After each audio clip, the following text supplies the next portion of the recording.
These are both GMT watches. The white one is powered by a Seiko NH34 and is what you call an office GMT or a caller's GMT. And the black one is powered by Miyota 9075 movement and is a traveler's or a flyer's GMT. Some people like to call this the true GMT. Now, both of these watches tell time in two different time zones. I like to think of it this way. There is one home time, which you don't adjust very frequently, and then there is another time zone, which you have the quick set function for. The main hour, minute, and second hand tell the time of your current location. Now for an office GMT, the home time is your current time. So what you quick set is the GMT hand that tells a second time zone. The reason why this is called a caller's GMT or an office GMT is because you, the wearer of this watch, is staying in the same time zone. And depending on who you're calling, let's say someone in the Europe today and someone in Japan tomorrow, you can use this extra GMT hand to track the time. Now for the traveler's or flyer's GMT, your home time is this red hand, and you're the one flying to a different time zone. So as you travel to different places, what you quick set is now your hour hand, which displays your local current time, and your home time stays the same.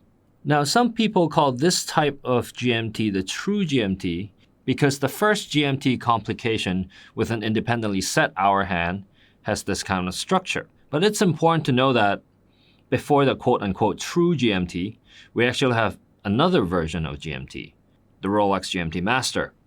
And that GMT had the GMT hand linked to the hour hand, and you cannot quick set either of the watch hands.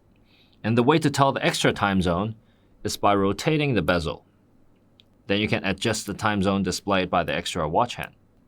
All right, let's begin setting the time for these watches. Now, if your watch has a screw-down crown, let's unscrew the crown first. Push the crown all the way in, and you have the winding position of the watch. Now, for most of the modern watches, winding it like this around 40 times would give you the full power reserve. And all these newer movements are made in a way so that you cannot overwind the watch, so you do not need to worry about that. But practically speaking, I don't always wind the watch 40 times. Both of these watches are automatic watches, so we have a rotor that winds up the watch for us. So let's say the watch has already depleted its power reserve. I would pick it up, wind it up a couple times, get it started, wear it, and let my body motion wind up the watch for me. Now, time setting. Pull the crown all the way out, and then you can adjust the time. We are interested in setting the home time here. So for an NH34, you just set the time as you would a regular watch. Now for a 9075, the home time is a red hand. So as I adjust the time now, I would be looking at the red hand and the minute hand. So let's say it's 2 p.m., so 1400. Then I'm going to adjust the time until the red hand points at 14, and then the minute hand points at 60. Now we move to the middle click. For an NH34, this is where you can set the extra GMT hand by rotating the crown clockwise, and adjust the date by rotating the crown counterclockwise. It's a good habit to not adjust the date 4 hours before and after midnight. Now for a 9075, the middle click is where you set this hour hand. Now you can set it forward and backward. And to change the date, just keep setting the time forward until the date jumps. You can also set it backward. Now that we are done setting the time, I would push it all the way in. And for a watch with a screw-down crown, I would screw it back in tightly because you want the watch to be waterproof. Now, onto the bezels. If you have a 24-hour bezel like this one, you can track up to 3 time zones for this watch. And with this bezel, the way to track that third time zone is to simply rotate it.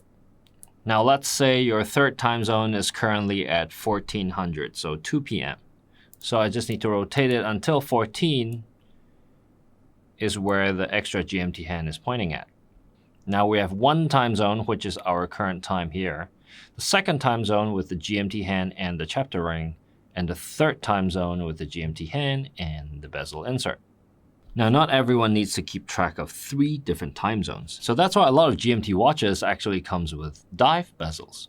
Dive bezels are generally unidirectional 60-click bezels, which help you keep track of time since a certain event. For example, I'm about to hit the water and start diving. Then I'm going to rotate the triangle until it aligns with the minute hand.